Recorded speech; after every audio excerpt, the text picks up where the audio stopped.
दरअसल नीट परीक्षा में केमिस्ट्री के एक प्रश्न पर भी विवाद हो रहा है। इस सवाल के 2 जवाब सही होने पर संदेह पैदा हो रहा है। इस पर एनटीए का तर्क है कि एनसीईआरटी की एक पुरानी किताब में एक जवाब को सही बताया गया था और नई किताब में दूसरे जवाब को सही बताया गया था। इस वजह से दोनों जवाब देने वाले छात्रों को अंक दिए गए। इस कारण 44 छात्रों को पूरे मार्क्स मिल गए और वो टॉपर बन गए। ऐसे में टॉपर ज्यादा हो गए। एक तर्क ये भी दिया गया कि परीक्षा आसान होने की वजह से टॉपर्स की संख्या बढ़ गई। हालांकि कुछ छात्रों को 718 और 719 नंबर मिलने पर भी संदेह पैदा हो रहा है। दरअसल नीट का पेपर 720 अंक का होता है। हर सवाल के 4 अंक मिलते हैं। हर गलती के 1 अंक कटते हैं।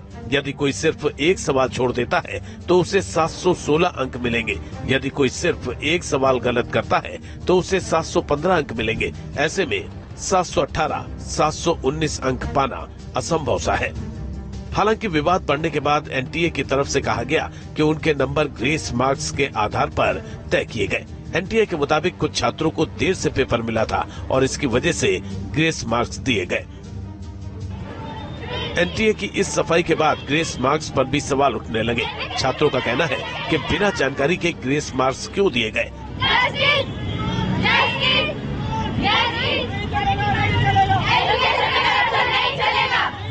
छात्र बिना ग्रेस मार्क्स के नीट की ओरिजिनल मेरिट लिस्ट जारी करने की मांग कर रहे हैं। छात्रों की मांग ये भी है कि जिन सेंटर्स पर ग्रेस मार्क्स दिए गए हैं उनका नाम बताया जाए। छात्रों का सवाल है कि ग्रेस मार्क्स पाने का आधार क्या है, कितना समय बर्बाद होने पर कितने नंबर दिए गए हैं। लोग नीट परीक्षा के नतीजों से खुश नहीं है। सोशल मीडिया पर भी बच्चों और उनके अभिभावकों का गुस्सा देखने को मिल रहा है। कुछ लोगों ने नीट यूजी परीक्षा रद्द करने की भी मांग की है।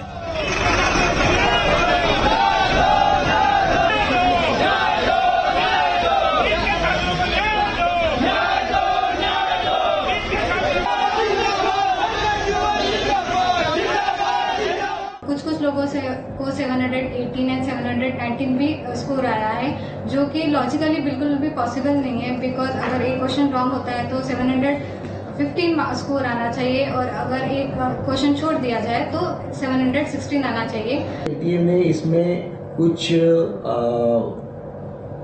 YouTube के जरिए कुछ जगह पे उन्होंने बताने का प्रयास किया है कि हमने बच्चों को ग्रेस मार्क्स दिए हैं, लेकिन ग्रेस मार्क्स किस आधार पर दिए हैं, क्या उन्होंने उसके पीछे लॉजिक लगाया है, ये उन्होंने किसी भी प्रकार से बताया नहीं है। एनटीए यानी नेशनल टेस्टिंग एजेंसी ने 4 जून को नीट 2024 के परिणामों का ऐलान किया था। इस साल 13 लाख से ज्यादा उम्मीदवारों ने नीट यूजी की परीक्षा पास की है। आंकड़ों के मुताबिक नीट यूजी परीक्षा का आयोजन 5 मई 2024 को किया गया था। परीक्षा के लिए देश भर में 557 और विदेश के 14 शहरों में परीक्षा केंद्र बनाए गए। इस साल कुल 23.81 लाख स्टूडेंट्स ने परीक्षा दी थी। वहीं पिछले साल 20.87 लाख स्टूडेंट्स ने एग्जाम दिया था। यानी करीब 24 लाख छात्रों के भविष्य से जुड़ी परीक्षा सवालों के घेरे में है। हालांकि परीक्षा आयोजित कराने वाले एनटीए ने किसी भी गड़बड़ी से इनकार किया है। 23 लाख जो बच्चे अपीयर हुए थे, 24 लाख में से 23 लाख बच्चे जो कुछ अपीयर हुए थे, इसमें से केवल 1600 बच्चों का इशू है। 4750 सेंटर के बजाय ये 6 सेंटर का इशू है। तो हम इसको एग्जामिन कर रहे हैं और इसको हमारी कमेटी एग्जामिन करेगी और उसके ऊपर जो रिकमेंडेशंस आएंगी उसके ऊपर फिर हम निर्णय लेंगे। इसमें किसी को भी वो न हो तो एनटीए हैज डिसाइडेड कि जो एक हमने ग्रीवांस रिड्रेसल कमेटी बनाई थी, उसने जो रिकमेंडेशंस दी थी उनको जो है एक हाई पावर्ड कमेटी एनालाइज कर ले। तो एक हमने कमेटी बनाई है। उस कमेटी वो कमेटी इनको एक बार फिर से देख लेगी कि जो इनके ग्रीवांसेस थे 1600 कैंडिडेट्स के, उनके भी ग्रीवांसेस ना रहें और जो 23 लाख लोगों के मन में है कि काफ़ी सारे टॉपर्स आ गए, ये आ गए, तो इनके भी इशूज वो ना हो। तो इस तरीके का निर्णय एक हम लोगों ने लिया है। एनटीए की सफाई के बाद भी विवादों की चिंगारी शांत नहीं हुई है। विवाद तब और गहरा गया जब कई राजनीतिक दलों ने मेडिकल कॉलेजों में दाखिले के लिए आयोजित होने वाली इस परीक्षा की विश्वसनीयता पर सवाल खड़े कर दिए। आम आदमी पार्टी ने सुप्रीम कोर्ट की देखरेख में एक विशेष जांच समिति बनाने की मांग की। वहीं कांग्रेस ने इसके बहाने पेपर लीक, प्रतियोगी परीक्षाओं में भ्रष्टाचार का मुद्दा उठाया और उन्हें भारत की परीक्षा पद्धति का हिस्सा करार दिया। कांग्रेस नेता राहुल गांधी ने तो इस मुद्दे को संसद में उठाने के भी संकेत दिए। राहुल ने सोशल मीडिया प्लेटफॉर्म एक्स पर पोस्ट किया कि शिक्षा माफिया और सरकारी तंत्र की मिलीभगत से चल रहे इस पेपर लीक उद्योग से निपटने के लिए ही कांग्रेस ने एक रोबस्ट प्लान बनाया था। हमने अपने मैनिफेस्टो में कानून बनाकर छात्रों को पेपर लीक से मुक्ति दिलाने का संकल्प लिया था। आज मैं देश के सभी छात्रों को भरोसा दिलाता हूं कि मैं संसद में आपकी आवाज बनकर आपके भविष्य से जुड़े मुद्दों को मजबूती से उठाऊंगा।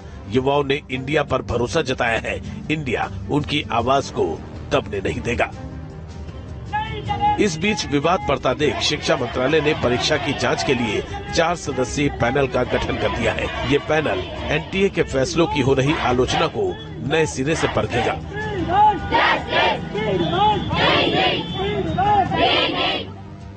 नीट परीक्षा में ग्रेस मार्क्स देने का मामला अब अदालत में भी पहुंच गया है। ग्रेस मार्क्स देने के एनटीए के फैसले के खिलाफ याचिका दायर की गई है। ये याचिका पहले दिल्ली हाईकोर्ट में लगाई गई, लेकिन अब सुप्रीम कोर्ट में भी दायर हो चुकी है। याचिका में 1563 उम्मीदवारों को ग्रेस मार्क्स देने के फैसले को चुनौती दी गई है। याचिका में 5 मई को हुई परीक्षा को रद्द करने और इसे नए सिरे से कराने की मांग की गई है। साथ ही इस पूरे मामले की जांच एसआईटी से कराने की मांग की गई। इसके अलावा मौजूदा नतीजों के आधार पर काउंसलिंग पर रोक लगाने की भी मांग की गई है। यानी नीट यूजी परीक्षा पर विवाद गहराता जा रहा है। पूरा मामला अदालत में पहुंच चुका है। सवालों के घेरे में नीट परीक्षा आयोजित करने वाला एनटीए है और इस मुद्दे पर छात्रों के विरोध प्रदर्शनों के साथ सियासत भी जोरों पर जारी है। Team news nation.